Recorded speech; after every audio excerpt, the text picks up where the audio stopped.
হাত পা ও বুকের লোম কাটা বা কামানো জায়েজ আছে কিনা। এরপরে প্রশ্ন হলো পেশাব বা পায়খানা করার সময় কথা বলা যায় কিনা। পেশাব হলো কোরআন শরীফ পাঠ করার সময় সেজদার আয়াত এসে গেলে সেজদা দিতে হবে নাকি আয়াত শেষ করে সেজদা দিতে হবে? আমি ছোট থেকেই দাদা দাদুর কাছে বড় হয়েছি, দাদার সাথে জমিতে কাজ করেছি, তাদের সেবা করেছি। আমার দাদা আমাকে অনেক কিছু জমি লিখে দিয়েছেন যা অন্য নাতিদেরকে দেয়নি, তা কি জায়েজ হবে? এরপরে প্রশ্ন হলো কাপড়ের দোকানে কাপড় সাজানোর জন্য যে মানুষের আকৃতির পুতুল কাপড় পরিয়ে রাখা হয়, এগুলো কি জায়েজ আছে? বড়দের শরীরে পা লাগলে আমরা হাত দিয়ে সালাম করি, এভাবে সালাম করা কি ঠিক? ইউরোপ আমেরিকা থাকা মুসলমানদের জন্য কতটা হাল দয়া করে জানাবেন। এরপরে প্রশ্ন হলো অনেকে বলে পানি পান করার সময় যদি মোচের মধ্যে পানি লাগে তাহলে তা হারাম হয়ে যাবে, কথাটা ঠিক কিনা? অজু ছাড়া মোবাইল কোরআন শরীফ পড়ি তাতে সওয়াব পাওয়া যাবে কিনা। হাত পা ও বুকে লোম কাটা বা কামানো জায়েজ আছে কিনা। হাত পায়ে অথবা বুকে যদি অতিরিক্ত লোম হয়, অনেক সময় অনেকে কাটে, এগুলা কাটা বা রিমুভ করা জায়েজ আছে কিনা। এর উত্তর হলো যে মানুষের শরীরে যত লোম আছে সেগুলো তিন প্রকার। কয় প্রকার? তিন প্রকার। কিছু আছে যেগুলো রাখতে হবে, রাখার নির্দেশ করেছে, যেমন মহিলারা চুল রাখবে, কখনো চাচবে না। পুরুষরা দাড়ি রাখবে, কখনো চাচবে না বা চাটবে না।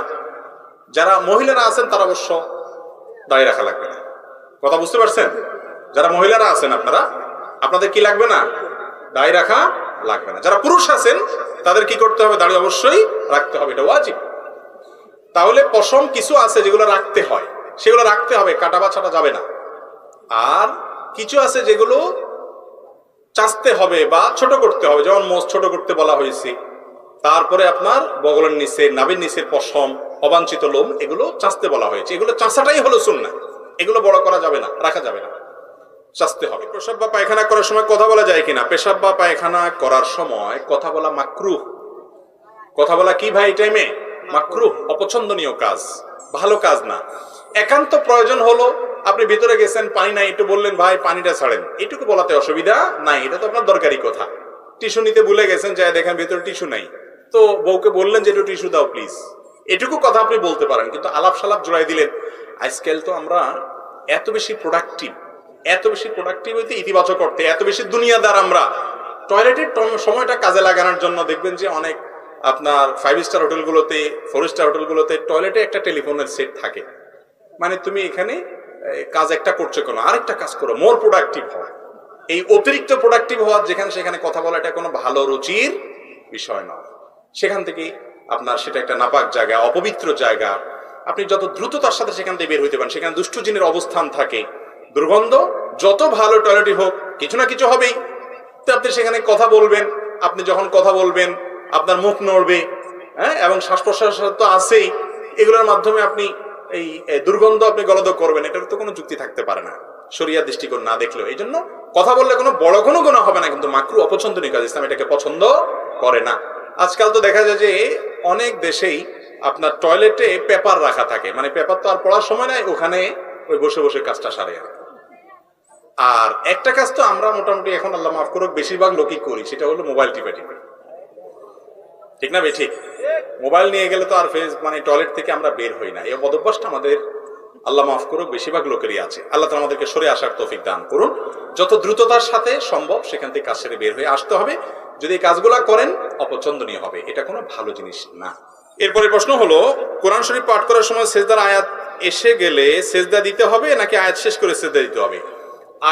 সেজদার আয়াতটা পড়ে তৎক্ষণাৎ আপনি সেজদা দিবেন, এটাই হলো সুন্নাহ। নবী করিম সাল্লাল্লাহু আলাইহি ওয়াসাল্লাম সিজদার আয়াত তেলাওয়াত করার সাথে সাথে সিজদা দিয়েছেন, এবং তার সাথে উপস্থিত সবাই সিজদা লুটিয়ে পড়েছে। সিজদার আয়াতে কি আছে যে আমাদের সিজদা দিতে হয়? ইন্টারেস্টিং একটা বিষয়। সিজদার আয়াতে বলা আছে আল্লাহর কোন বান্দা আল্লাহর কোন নেয়ামত দেখে, কোন কুদরত দেখে বা বিশেষ কোন সিচুয়েশনে সিজদা লুটিয়ে পড়েছেন, সাথে সাথে আয়াত পড়ার পর আমরাও একাত্মতা পোষণ করার জন্য সিজদা লুটিয়ে পড়ি। কথা বুঝাতে পারছি? হয়তোবা ভিন্ন কিছু আছে, ধরুন আল্লাহ রাব্বুল আলামিন সিজদার নির্দেশ করেছেন, হে লোক সকল তোমরা আল্লাহর সিজদায় লুটিয়ে পড়ো, সাথে সাথে আপনি তৎক্ষণাৎ ব্যবহারিক আমলের মাধ্যমে আপনি সিজদায় লুটিয়ে পড়লেন। এই জন্য এটা সাথে সাথে করাটাই হলো সুন্নাহ। যদি আপনি পরে করেন আদায় হয়ে যাবে, কিন্তু উচিত হলো ওই আয়াতটা পড়ে শেষ করছেন, বন্ধ করে আপনি সিজদায় চলে যান।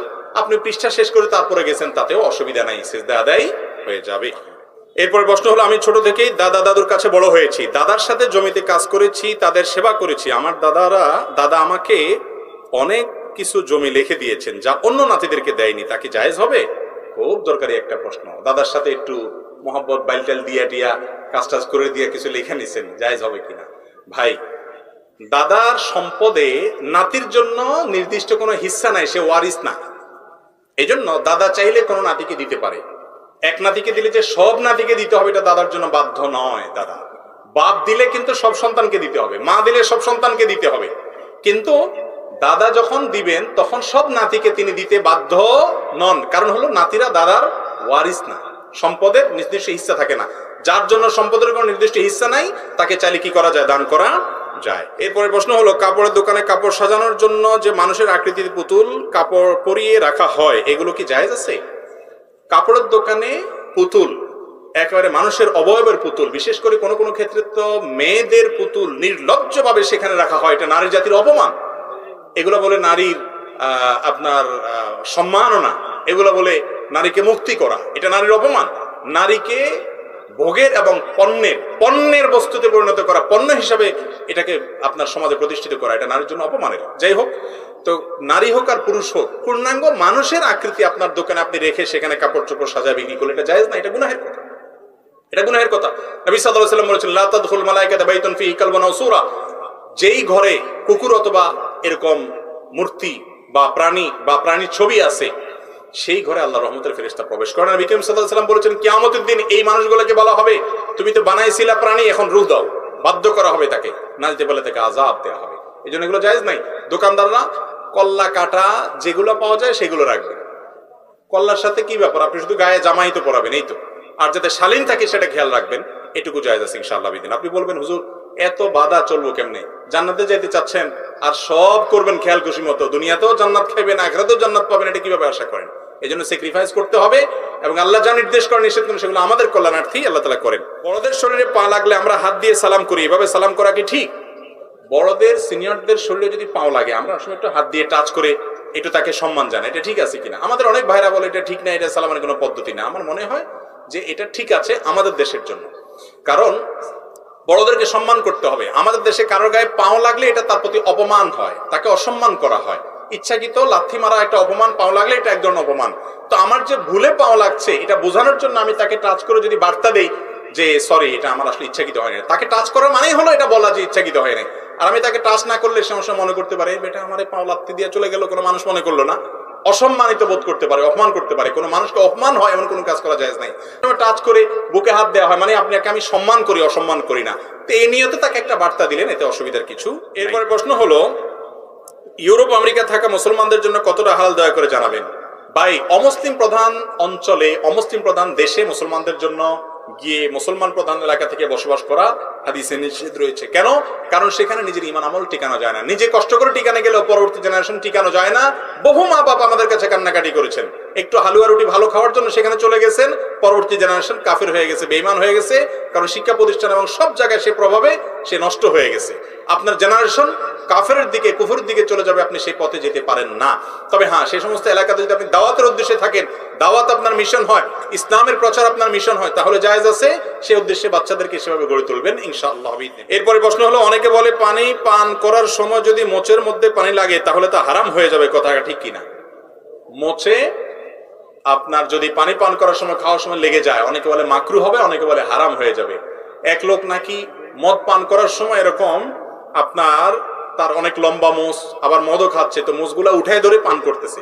পরে একজন জিজ্ঞেস করলে, এরকম কেন করতেছো, এত কসরত কেন করতেছো? বলে যে এই মোচে লেগে গেলে এটা মাকরু হয়ে যাবে, সেজন্য এটা করতেছি। খাইতেছে কি? মদ। ভাই, কি খাচ্ছেন সেটা হলো বিষয়। আপনার ঠোঁটে লাগছে না, মোচে লাগছে না, গালে লাগছে, এটা বিষয় না। হালাল খানা যদি খান, মোচে লাগলেও কোনো অসুবিধা নাই। এটা মাকরুও না, হারামও না, এটা আমাদের মন গড়া। মোচ বীজ, ভাই পানি খাবে না আর মোচ বীজবে না, পুরুষরা যাদের মোচ আছে, এটা কিভাবে সম্ভব আমাকে বলে? একটুও মোচ বীজ না, এটা সম্ভব? তাহলে তো আমরা সারাদিন আরাম খাইতেছি, এটা ভুয়া কথা। খাওয়ার সময় বা পান করার সময় যদি মোচ একটু ভিজে যায়, মোচে লেগে যায়, তাতে অসুবিধা নেই। তবে হ্যাঁ, সাধারণত আমরা মোচ তো ভালো করে ধুই না, ঘাম থাকে, জীবাণু থাকতে পারে, সেজন্য এটাতে যেন খুব বেশি না লাগে, অবশ্যই সেটা খেয়াল রাখা উচিত। এবং এটা স্মার্টনেসেরও পরিচয়, ব্যক্তিত্বেরও পরিচয়, সেটা ভিন্ন বিষয়। কিন্তু মোচে লাগলে হারাম হয়ে যাবে, মাকরু হয়ে যাবে। ওই মদখোরের মতো আপনি মোচ উল্টে উল্টে হারাম খাবেন, খাইতেছেন হারামটা, মদখোরটা দেখে খুব হাসি দিচ্ছেন, আপনি হারাম উপার্জন করে এনে খাইছেন, আর মৌলবীর কাছে মাসালা যদি জিজ্ঞাসা করেন যে হুজুর মুসা লাগলে গুনাহ হবে কিনা, যদি এরকম কেউ করে আর কি, তাহলে সেটা কোনো মানে হতে পারে না। কি খাচ্ছেন সেটা হলো মূল বিষয়। অজু ছাড়া মোবাইল কোরআন শরীফ পড়ি, তাতে সওয়াব পাওয়া যাবে কিনা, এবং কোরআন খতম করলে খতম হবে কিনা? হবে। কোরআন আপনি কোথায় পড়ছেন এটা মুখ্য না, প্রিন্টেড কোরআন পড়েন আর মোবাইল থেকে পড়েন, সওয়াব সমান হবে ইনশাআল্লাহ বিইذনিল্লাহ। এতে সওয়াব কম হবে বা সওয়াব হবে না এরকম কোনো কথা নেই।